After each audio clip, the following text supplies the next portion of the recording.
నమస్తే, welcome to Yadav vision. నేను మీ నక్క మహేష్ యాదవ్. ఇవాళ మనం సుందరయ్య విజ్ఞాన కేంద్రానికి రావడం జరిగింది. గొర్రెల మేకల పెంపకందారుల సంఘం ఆధ్వర్యంలో గొర్రెల మేక పెంపకదారుల సంఘము ప్రభుత్వ వైఖరి అంశంపైన ఇక్కడ మీటింగ్ ఏర్పాటు చేయడం జరిగింది. దాని యొక్క మీటింగ్ యొక్క ముఖ్య ఉద్దేశం ఏంటని మనతో పాటు ఉడత రవీందర్ అన్న గారు ఉన్నారు. మిగతా విషయాలు అడిగి తెలుసుకునే ప్రయత్నం చేద్దాం. నమస్కారం అన్న. నా పేరు ఉడత రవీందర్, గొర్రెల మేకల పెంపకందారుల సంఘం GMPS రాష్ట్ర ప్రధాన కార్యదర్శి. ఈరోజు గొర్రెల పెంపకందారుల పట్ల ప్రభుత్వ వైఖరి అనే అంశం మీద సుందరయ్య విజ్ఞాన కేంద్రంలో గొర్రెల మేకల పెంపకందారుల సంఘం ఆధ్వర్యంలో రౌండ్ టేబుల్ సమావేశాన్ని నిర్వహించడం జరిగింది. ఈ రౌండ్ టేబుల్ సమావేశానికి రాష్ట్రంలోని అన్ని యాదవ సంఘాలు, కుర్మ సంఘాలు, ఇతర గొర్రెల పెంపకందారుల సంఘాలన్నింటినీ కూడా ఇన్వైట్ చేయడం జరిగింది. 12 సంఘాలు ఈ సమావేశంలో పాల్గొనడం జరిగింది. ఈ సమావేశంలో ఒక 10 డిమాండ్ల మీద ముఖ్యమైన తీర్మానాలు చేయడం జరిగింది. అందులో ప్రధానంగా కాంగ్రెస్ ప్రభుత్వం అధికారంలోకి రాకముందు తన మేనిఫెస్టోలో 2వ విడత గొర్రెల పంపిణీ చేస్తామని చెప్పి మేనిఫెస్టోలో పెట్టిండ్రు. కానీ అధికారంలోకి వచ్చిన తర్వాత ఇవాళ ఆ మేనిఫెస్టోను పక్కకు పెట్టి గతంలో గొర్రెల కాపర్లు కట్టినటువంటి డీడీల డబ్బుల్ని అర్ధాంతరంగా రిటర్న్ ఇవ్వడం జరిగింది.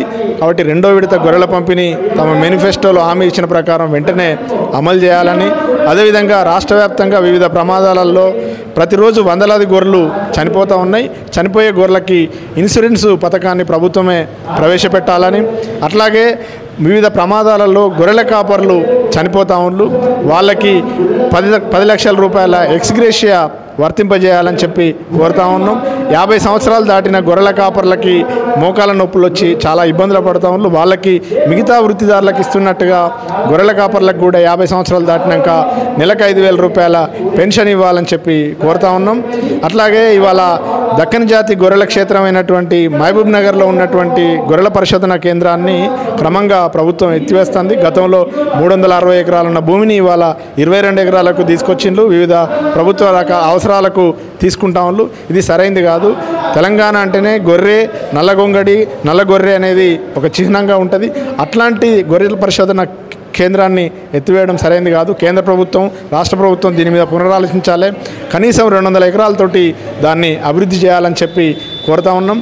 NLM national livestock mission కింద ఇవాళ కేంద్ర ప్రభుత్వం గొర్రెల ఫామ్స్ పెడతా ఉంది. ఈ గొర్రెల ఫామ్స్ ఇతర అన్ని వర్గాలకు, అన్ని కులాల వాళ్లకు ఇస్తూ ఉండు. కానీ ఇలా అడవి చుట్టూ గొర్రెలు మేపింది మాత్రం కుర్మ యాదవులు. కానీ ఇవాళ అన్ని రకాల వర్గాల వాళ్ళు ఫామ్లోకి వస్తూ ఉండు.